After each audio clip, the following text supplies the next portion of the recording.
సంచలనాత్మకమైనటువంటి నిజాన్ని బయటపెట్టాడు. ఈ నిజం ఇప్పుడు పెద్ద చర్చనీయాంశం.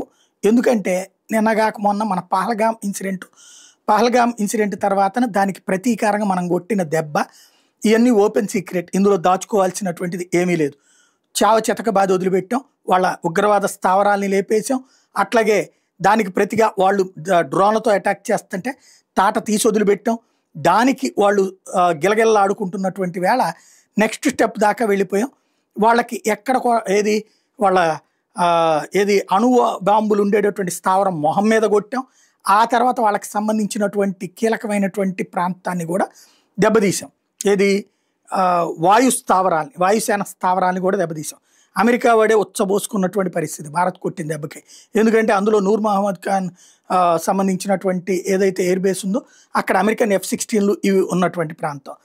అంత మేజర్ ఇన్సిడెంట్ చేస్తే దాన్ని తప్పుపడతా ఏం చెయ్యలేదు అని చెప్పేటటువంటి, లేదా పాకిస్తాన్ మన విమానాలను కూల్చేసిందని ఒక దిక్కుమాలినటువంటిది మాట మాట్లాడినటువంటి కాంగ్రెస్ పార్టీకి సంబంధించినటువంటి వాళ్ళు ఎంత భయపడి, అంటే అమెరికా చెప్తే ఆపేశాడు యుద్ధం అంటూ ట్రంప్ ఏదో కూతకొస్తున్నాడని ట్రంప్ని అడ్డం పెట్టి వాగుతా వచ్చినటువంటి కాంగ్రెస్ పార్టీ రాహుల్ గాంధీకి సంబంధించి, అదే పార్టీకి సంబంధించినటువంటి చిదంబరం, ఇప్పుడు అప్పట్లో హోంమంత్రిగా చేసినటువంటి చిదంబరం, బొంబాయి పేలుళ్ళు ఈ ఇన్సిడెంట్ తర్వాత జరిగినటువంటి పరిణామాల్లో యుద్ధానికి మేము సిద్ధమైనా కూడా అప్పుడు ప్రభుత్వం క్లియరెన్స్ ఇవ్వలేదని ఏదైతే సైనికాధికారులు చెప్పినటువంటి అంశాలకు సంబంధించి ఇప్పుడు ఆ చిదంబరాన్ని అడిగితే ఏమైంది, ఎందుకు చేయలేదు అన్నటువంటి పాయింట్ చిదంబరం ఓపెన్గా చెప్తున్నాడు.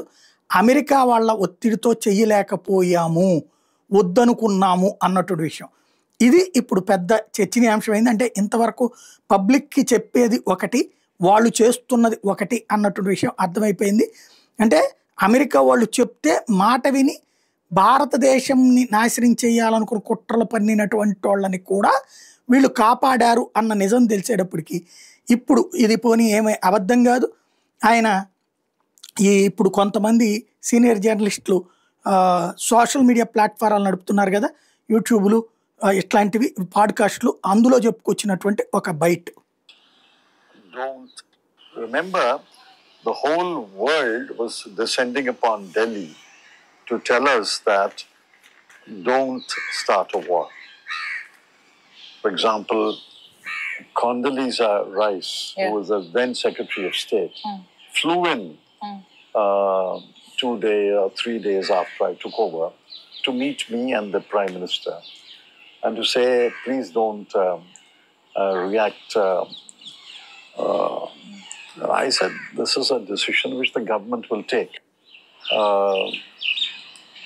Without disclosing any official secret. Yes, sir. It did cross my mind that we should do some act of retribution. It crossed your mind? Yeah, it crossed my mind. Okay. I did discuss it with the Prime Minister and other people who mattered. Yes. And apparently the Prime Minister had discussed this even when the attack was going on. I don't know. I can only surmise.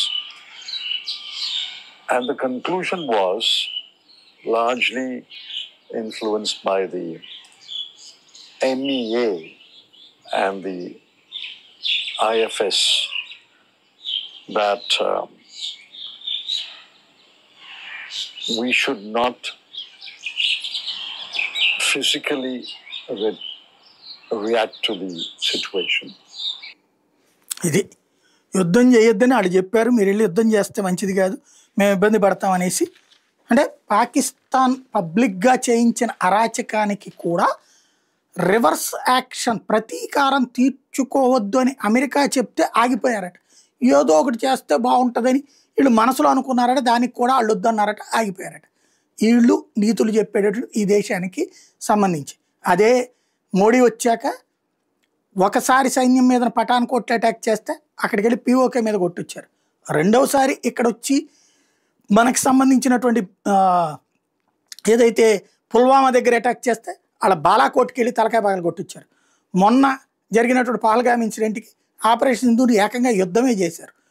ఇది తప్పు, అది ఒప్పు అనమాట. వీళ్ళు దేశానికి స్వతంత్రం తెచ్చామని చెప్పుకునేవాళ్ళు.